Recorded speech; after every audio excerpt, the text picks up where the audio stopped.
Hey everyone, my name is Kayla. Thank you for joining our online service today. We are now on week 3 of our series called More to the Story, where we're talking about the complete story of sex from God's view. Today, Tyler is going to talk about how sex isn't casual, no matter how casually it's treated. We want to extend a warm welcome to anyone who is new here, and we want you to know that we would love to have you as a part of our Roots family. And hello again to our regulars.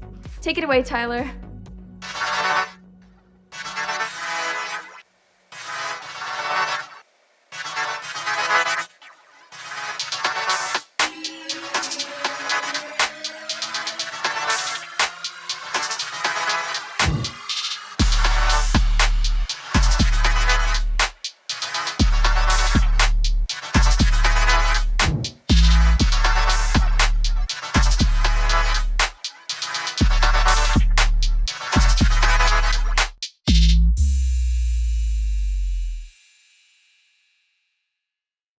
Hey guys, welcome back to our third week of our More to the Story series.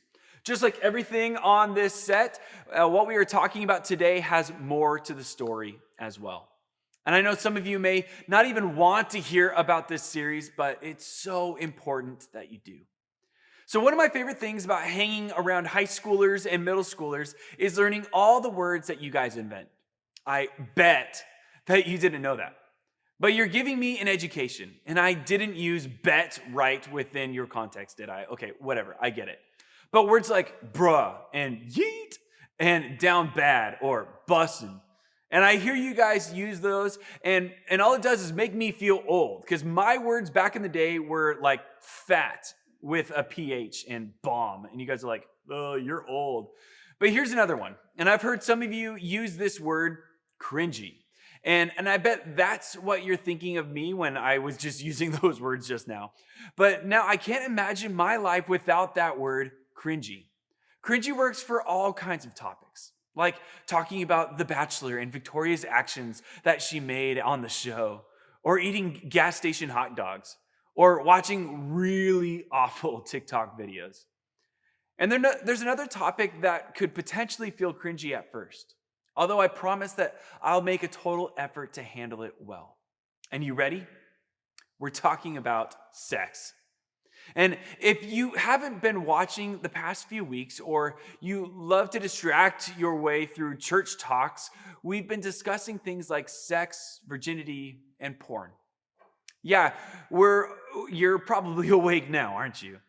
And while we've tried to keep it low key and not stress anybody out, there's still something about these topics that feels a little, uncomfortable, right? Yes. But why? And I think one reason is this.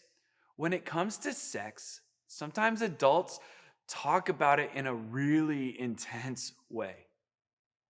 Your health teacher talks about sex like you're going to get an STD and die. Or your parents are more nervous about having the talk with you than they are about teaching you how to drive. And maybe you've heard people here at church talk about sex like it's the most important thing ever. And here's what's confusing. While some adults talk about sex like it's dangerous or bad, other adults seem to think it's no big deal at all. Maybe you have family members who talk about sex like it's totally casual. You've listened to songs where artists talk openly about it, celebrities joke about it, and it's pretty much all over the internet. People who talk openly about it seem to be doing just fine. And here's what I'm getting at. Some people act like sex is a huge deal. Other people are like, it doesn't matter at all. Some people act like having sex is catastrophic, and others act like it's completely casual. But which is it? Well, most of us don't pick catastrophic. Why? Why is that? Maybe it's because you know people who have had sex and they didn't die. It didn't ruin their life. Or maybe you've had sex and you didn't die, and it didn't ruin your life. And when you talk to people who've experienced something and they tell you it's no big deal, the most logical thing seems like to believe is that it's no big deal. So we get into a pattern of believing that sex is casual. And you've probably never thought about it in those exact words, but maybe you've told yourself that a hookup is no big deal. Or maybe you've tried to talk yourself out of catching feelings for someone that you've been physical with. Or maybe you've made all kinds of jokes and laughed about sexual things. Or maybe you've sent nudes. Maybe you've pushed someone's boundaries or even your own because you told yourself that it really isn't a big deal. And if that's you, I'm not saying that you're a bad person. I'm saying that you, like the rest of us, live in a world where the normal pattern of thinking is that sex is a casual thing. So it's natural for us to start believing that it is. At the same time, even when we tell ourselves that something isn't a big deal, you may have noticed that sometimes it can become a bigger deal. Maybe you noticed that it wasn't a big deal to one friend who hooked up, but it really affected another. Maybe something was said as a casual joke, but you still felt really uncomfortable inside. Maybe somebody told you to be chill about it, but it really affected you. Maybe porn seemed casual until you saw something that made you just feel awful. So even though sex isn't catastrophic, there are times when it doesn't seem so casual either. Think about it this way. Sex isn't casual no matter how casually it's treated. That's why my goal here today isn't to tell you what to think. I want to help you understand how to think when you hear two competing ideas about a subject that can affect your life. So to do that, I want to look at something the Apostle Paul said in a letter to a group of Christians in Rome. Now, here's what you need to know about Rome at the time Paul wrote this. The message coming from Roman culture were not the same as the messages Jesus had proclaimed. So when people started to follow Jesus in the Roman Empire, there was tension between what was normal at the time and the life Jesus was inviting them to. In fact, it's possible they were feeling the same sort of things that we are feeling, conflicting messages about God and what it means to follow Jesus. And chances are they felt some confusion over what was the real story and who they should believe. With that in mind, Paul writes this in Romans 12:2. Do not conform to the pattern of this world, but be transformed by the renewing of your mind. Then you will be able to test and approve what God's will is, his good, pleasing, and perfect will. Paul is never one to dance around the point. He gets right to it. He's saying that there's a certain way the people around you live. There's a pattern, but that doesn't mean that you should conform to it. God is inviting you to do something different. God isn't just asking you to believe something about him or about the world. He's asking you to live differently. He's asking you to treat yourself and others differently as a result. God doesn't just want to be a good idea to you. He wants to be the force that shapes the decisions that you make. So in terms of sex, what are some of the normal behaviors or patterns of this world? Maybe it's that we're not supposed to feel any feelings when it comes to sex. Or maybe it's sex is something that just happens and is part of the moment but not something that you bring up with that person ever again. Or maybe sex is a rite of passage, and if you don't do it, you're not really an adult. Or maybe you're weird if you see porn and feel uncomfortable about it because it's supposed to be normal. Or maybe when you hear a joke or someone sends you a picture, it's not a big deal. And acting like it's a big deal is overreacting. And these are just some of the messages that we get from what's happening around us. It's definitely a culture of casual sex. But there's more to the story. So before we go any further, I want to clarify something. if you're getting any messages that tell you to stop feeling or to stop thinking or to stop caring, pay attention. If you feel like your gut feeling is an overreaction, or that you're weird or naive for having feelings, take notice.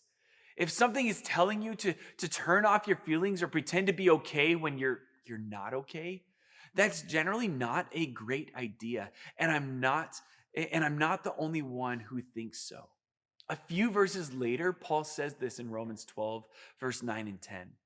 He says, "Love must be sincere. Hate what is evil, cling to what is good. Be devoted to one another in love. Honor one another above yourselves." Paul obviously isn't talking about sex or dating here, but that doesn't mean his advice doesn't apply to that area of our lives. He tells us to love and care about each other sincerely. That doesn't mean to pretend like you care about someone or be fake so that you can get something from them. No, he tells the Romans and us to really love others, to hate what is evil, wrong, or hurtful, and to hang on to what is good.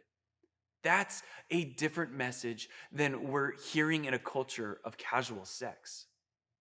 Think about it this way.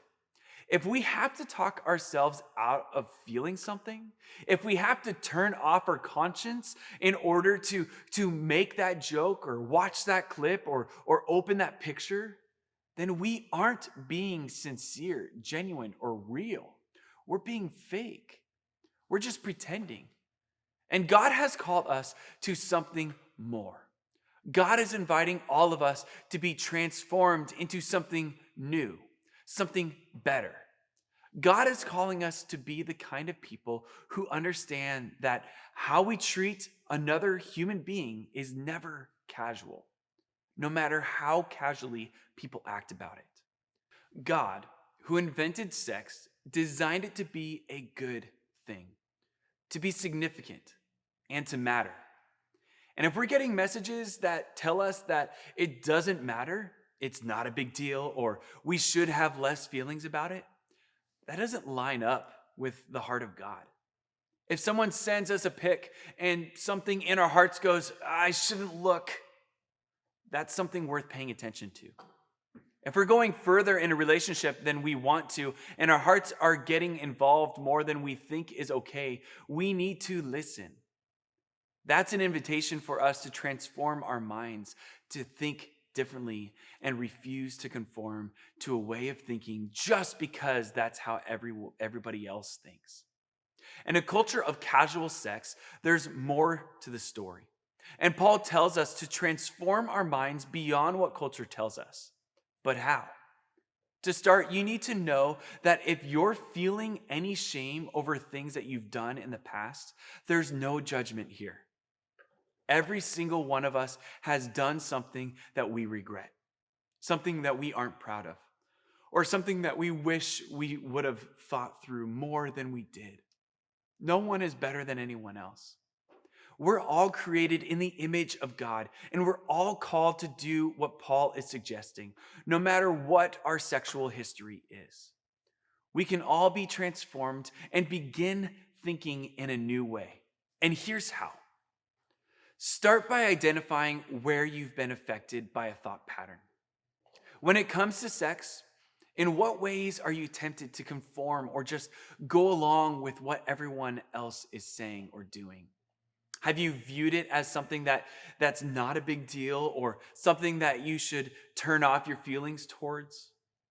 You owe it to yourself as an adult to think critically about how much cultural messages affect you. It's difficult to take a different approach to something that you're unaware of. Start paying attention to the ways that culture influences your thinking. Then, be transformed, as Paul says, by renewing your mind. Changing how your mind works isn't easy, but here are some tips that can be helpful. If you want to change the way that you talk or joke about sex, maybe memorize a single Bible verse to remind you of the power of your words. Maybe there's a pattern for the decision that you make. When you go to certain parties or hang out with certain people, the end results is usually the same. So for you, the decision that you may need to make is avoiding certain people or places for a little while. Maybe instead of thinking about people as objects for your benefit, begin thinking about people as human beings who are uniquely created and loved by God. Maybe it's a pattern that has created some secrets that are slowly hurting you. And I know this one is extra difficult, but sometimes the absolute best way to change your thinking is to talk about what you're thinking with someone who's older and wiser and trustworthy. It will be so relieving for you to share what you're going through and get that burden off of your shoulders. In turn, they can help you check your thinking and your choices. What is it that you'd like to see transformed in your life? No matter what it is, just know that sometimes a transformed mind starts with transformed behavior. In other words, even if it takes a while for your thinking to change, you can start living like a transformed person right now. Your thinking will follow. So live like there's more to the story when it comes to sex. Live like sex isn't casual. Look, I get that sex is a complicated topic. There are plenty of competing messages about what's okay and what's not and how you should live. And that's why I think having a life group leader is such a big deal. I want every person here to have a trusted adult that they can talk to about anything. Someone who has your best interest in mind. It may be a little intimidating to bring things up at first, but if you have some things that you need to talk about, here's what I want you to know. These leaders, these adults in your life, they won't be surprised, and they won't judge you. They'll help you sort out what is and isn't a big deal. Your life group leaders signed up to be here for you, no matter what the conversation is, and this one is included. They know sex isn't casual, no matter how casually it's treated, and they can help you figure out what matters for you now and in the future. So let me pray. Father, with so many competing messages that we run into, saying that sex is casual, or maybe even some of us that say sex is the biggest deal in the world, God, I just pray that you can give us wisdom to know that we can be transformed by the renewing of our minds towards you, and we can start to view sex the way that you view sex. That it was something created by you, it is something beautiful, meant within your context and what your original plan is for it within marriage. So God, I just pray that we can honor you with our choices, and you can give us wisdom to make the right choices.